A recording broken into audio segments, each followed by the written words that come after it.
तो गाइस आज मैं आपके साथ हूँ प्लांक क्वांटम थ्योरी के साथ। Okay, so Planck's quantum theory, Planck's quantum theory.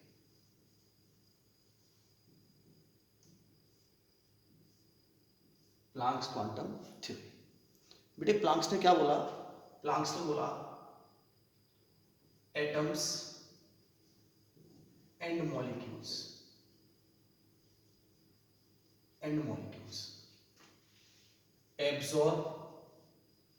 absorb and emit energy in the form of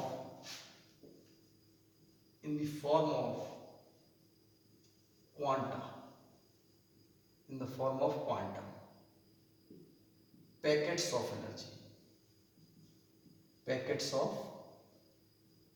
energy in discontinuous manner,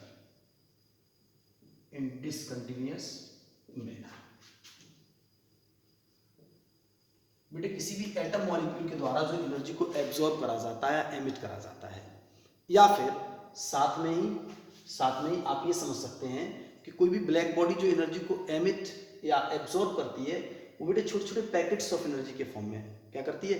absorb करती है। उन्होंने एक स्टेटमेंट बोला, उन्होंने क्या बोला? The energy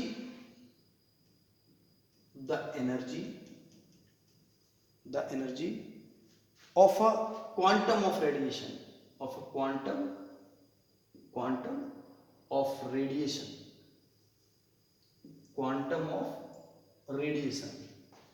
is directly proportional to its frequency,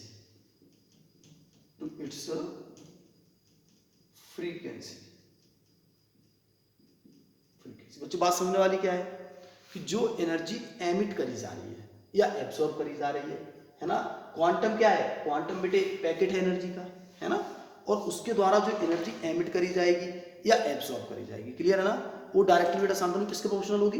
वो डायरेक्टली प्रोपोर्शनल होगी फ्रीक्वेंसी के, क्लियर है ना। तो मैं यहाँ लिख सकता हूँ, क्या लिख सकता हूँ? E is directly proportional to nu, यानी E इज इक्वल टू बेटा क्या हो जाएगा? E इज इक्वल टू हो जाएगा आपका एच न्यू, क्लियर है ना। E इज इक्वल टू हो जाएगा आपका एच न्यू, यानी कि यहाँ पर H क्या है बेटा? H है यहाँ पर प्लांक्स कांस्टेंट। क्या है? Planck's constant. ओके, और जिसकी वैल्यू क्या होती है?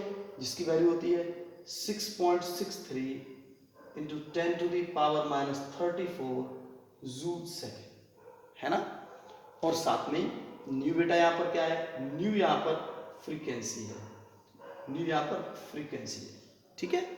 आप लोगों ने पहले ही पढ़ा हुआ एक फॉर्मूला, शायद आपको याद हो, C is equal to nu lambda.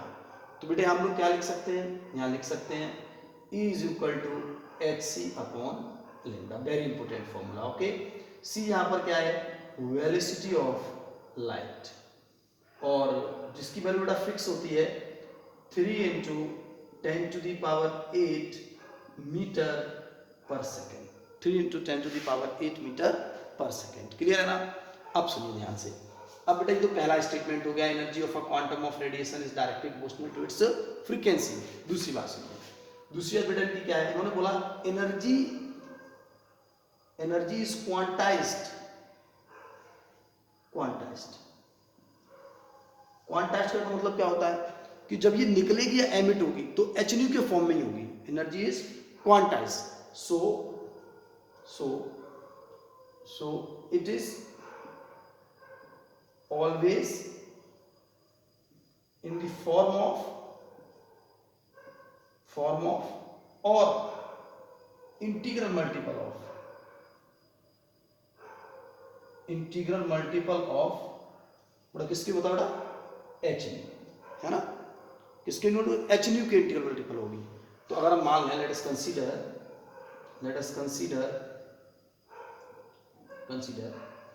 n number of quanta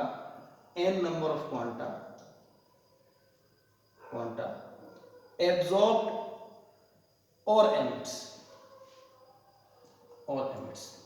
then E is equal to बेटा क्या हो जाएगा आपका NH न्यू, या E is equal to NHC upon lambda.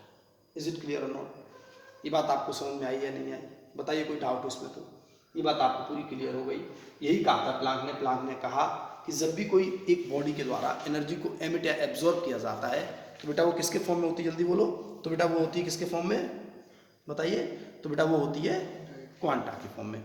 अगर ये सनलाइट के केस में हो तो बेटा इसे हम लोग क्या कहते हैं? इसे हम लोग कहते हैं फोटोन्स। क्या कहते हैं? बोलो बेटा। इसे हम लोग फोटोन्स कहते हैं। क्लियर है ना? तो this is about the Planck's quantum theory.